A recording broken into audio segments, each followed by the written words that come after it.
I've been freelancing while homeschooling for 3 years now, and probably the most common question I'm asked is, how do you do it all? Because your kids are always at home and you have work to do, and your day to day household chores are still there. How do you do it all? Well, it's by no means perfect, but we've had 3 years to create systems and trial and error of different ways that work, and sometimes it works and sometimes it doesn't, but we've had time to um, figure out what works for us. And I wanted to take a few minutes to go over what works for us because maybe it would help you too. If you've got some reservations about maybe you're already homeschooling and you want to know how you can fit in freelancing, or the other way around, maybe you're freelancing but you want your children at home and you don't know how you can do it all. So I want to go over the things that we do that work for us, and maybe there will be something valuable in it all for you.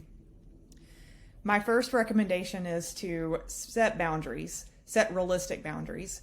First off, with yourself. And there's only so much time in a day, there's only so much that you can get done. And so be realistic with what you want to get done and don't overload your to do list because that will only cause more stress for you. And one of my boundaries that I have set is school comes first. I want the kids to know that school is important, that they are important, and that we are going to make sure that we sit down together and do what we need to do for their learning, and they know they have that time with me. But I've also set boundaries for the kids because sometimes there will be a meeting that happens that was unscheduled, and it just so happens to be, when we would be wrapping up school. Well, one thing I found that works is I gave my daughter her own space in the office with me. So she's off camera, but a lot of times she's in here with me if I have a Zoom call or some other kind of meeting that I have to sit in. She knows that she has to be quiet. She knows what her boundaries are, and we utilize that time for her to do her independent work. So she can do handwriting, she can do her spelling worksheets without me, whatever independent work that she has, her typing. So those are the kind of things that she can do at her desk, and she's working like mommy's working, and she doesn't need me for those things. And if she gets done and I'm not quite done yet, then she also knows what is approved for her to do. She could go in her room and play. She could pull a chore off the chore chart. She knows what she is allowed to do while I'm tied up, and until I can, come back and give her whatever attention she needs or whatever help she might need. The next thing I would recommend is to utilize organizational systems to help your day flow smoothly, and again, set realistic goals. My first suggestion may not be a very popular one unless you're a morning person, but it is to get up early. I try to get up 30 minutes to an hour before the children get up because it's enough time for me to organize our homeschool day, set out everything so it's ready to go. It's usually enough time for me to look over emails or whatever tickets I might have outstanding for work, and even knock some of those quick things out. And then, you feel kind of ahead of the game then, like you're not just starting everything all at once, that you've gotten a few things accomplished, and then now you can move on into your a day that's got a better flow to it. Another recommendation would be to time block. On days that I have an overwhelming amount of things to do, or it's just busier than normal, to help me stay on task or to not lose track of time or forget something, I will use my Google Calendar to time block. And the great thing about time blocking with Google is you can set each task a different color. So for example, if I'm time blocking for school, then I might use yellow for that. And anything I see on the calendar that's yellow, I know that's blocked off for school. For anything I might have to do around the house, or even to take a break, because that's still something for me personally, I might do that purple, and I know whatever I see in purple is for me. And then if it's something for work, meetings, or just time that I need to sit down and focus on getting work done, I might color that green. So at a quick glance, I know where I'm supposed to be at any time of that super busy day. I also share that calendar with my husband, and that way if he is trying to get a hold of me and he can't, he can look at that and see, oh, she's in a call, and so that's why I can't get her. So time blocking is a super great tool to use to keep you on task and to help you move through your day without forgetting anything, or creating a stopping point for you so you know to stop and move on to the next thing and you don't run out of time for something else later. As far as our school day goes, one of the systems I use is called the binder system. So I bought this on Amazon. I'll link below to any of the tools that I mentioned, but it's just I believe it's a 1.5 inch binder, but it's expandable. So I can pull these little tabs out and fill it in with whatever schoolwork. So I try to do this 2 to 3 weeks at a time. So as you can see over here, I've put in his schedule for the week.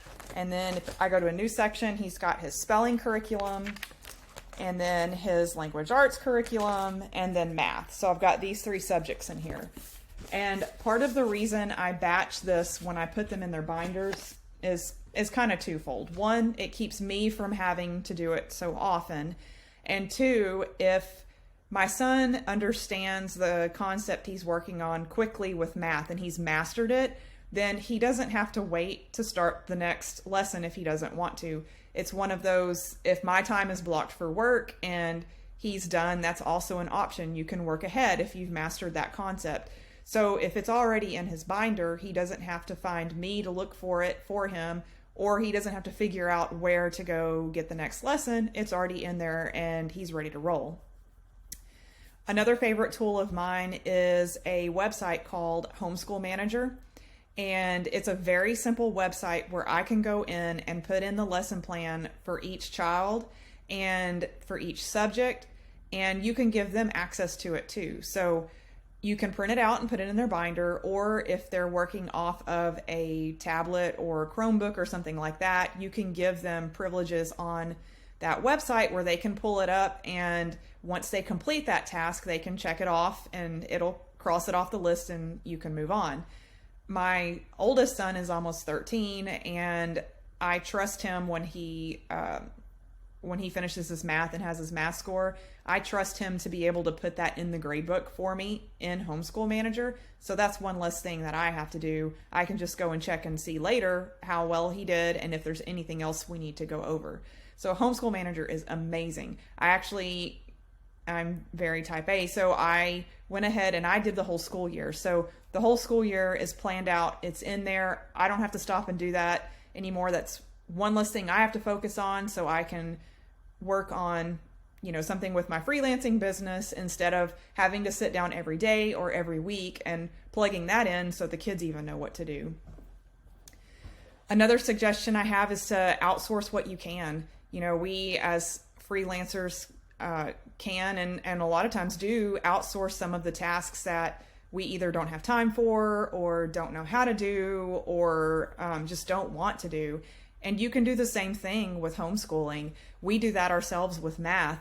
So our curriculum for math is Saxon Math. And there's a website called Nicole the Math Lady. And Nicole has gone through from grade level 3 all the way through the end of the curriculum. And she has recorded videos, instructional videos, that teaches the children the lessons.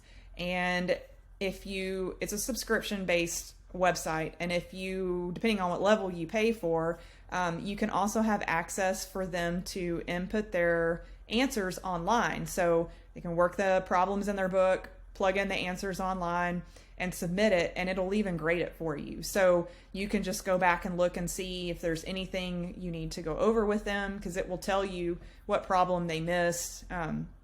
So I outsource that. And usually it's very hands-off for me with math because her videos are so well done, and they can rewatch them over again if they need, extra help or whatever, but they're so well done that they don't need me for that. And so that frees up more time for me to do something else. You can also outsource to your children, and I do. So what I will do is if they finish their work early and I'm working, I'll get just a simple dry erase board and I'll put chores on it. So I don't even assign it unless it's for all 3 of them. They just know, go check the chore chart, and if they complete the chore, then they can erase it off. This one right here, like make the bed, it's for all 3. So if Mackenzie finishes making her bed but the boys haven't, she'll just erase her M, and then the chores get done for the day. So they, depending on what age they are, there's age appropriate chores for almost any age. And, I think it's good to teach them responsibility and helping out around the house. And so that's what we use. I outsource some of the housework to them to teach them also how to be responsible. Another technique that is very important to make your homeschool day go smoother is to teach to your child's learning style. You know your child better than anyone, and you know how they learn. I have one who is an auditory learner. If he hears it, he remembers it, and he can remember details I don't even know how he remembers. I don't learn that way. And so if you tell me a whole bunch of information, I would want you to either need to tell me again or some way to see it because I'm visual. But for him, if he hears it, it's there and it sticks.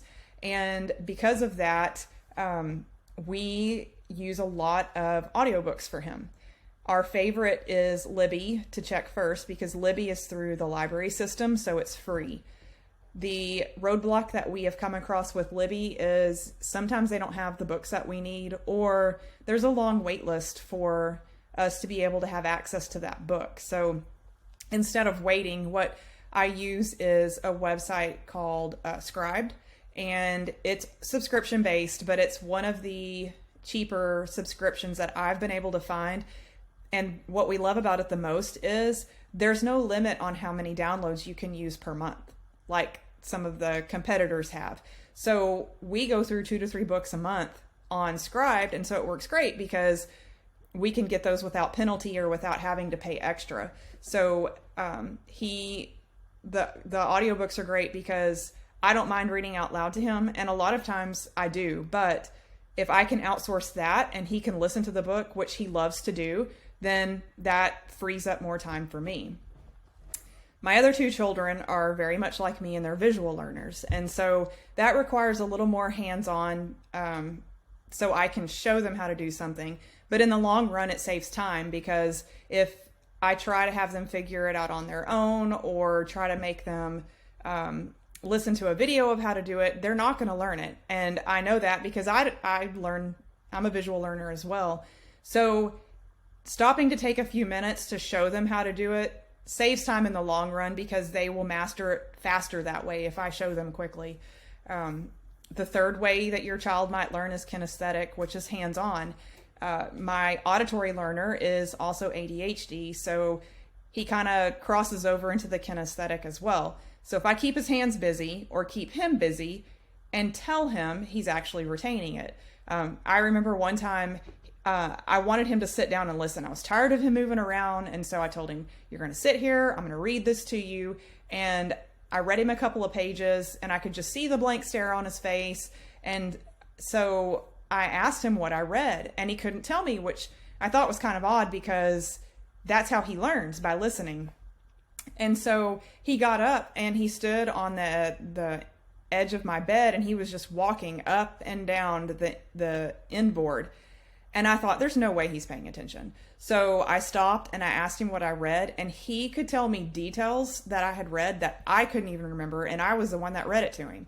So it was a learning experience for me there. It showed me that I either needed to give him a yoga ball and let him bounce.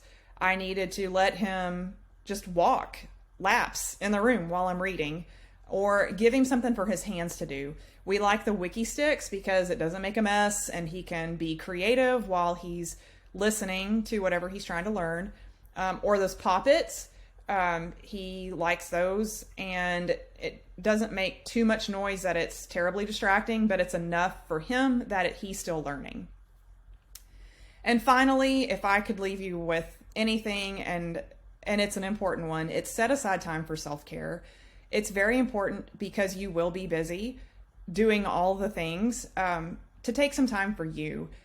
I'm an introvert, and so it's a non-negotiable for me. I have to set aside time for myself, whether it's reading a book, soaking in a bath, catching up with a friend that I haven't had time to talk to on the phone, going for a walk, or a run, some kind of exercise just to get moving and to de-stress. It is so, so important because everybody needs the best of you, and you can't be at your best if you're not taking care of yourself. So while it may feel like you don't have time to do that, it is so incredibly important that you make that one of your non-negotiables. Make time, whether you start your day out that way or you carve out some time where you set boundaries and get the kids working on something that they need to work on, and you go in your bedroom and do a workout on YouTube or whatever your thing is. Make sure that you have time for that, because when you are recharged, then you will be at your best. So I know all of these systems may not work for you. You will find your thing, but it's not impossible. It's not impossible to homeschool and freelance and to be good at both. And give yourself grace, because that first year we learned so much because everything was so new. It was our first year to homeschool, and it was my first year to start freelancing, and we just had to be ready to pivot whenever we realized something wasn't working. So your kids are resilient, and they will be open to trying something new, because odds are they'll know whether your system is working or it isn't. So best of luck in whatever you try and what works for you, but believe in yourself and you can do it.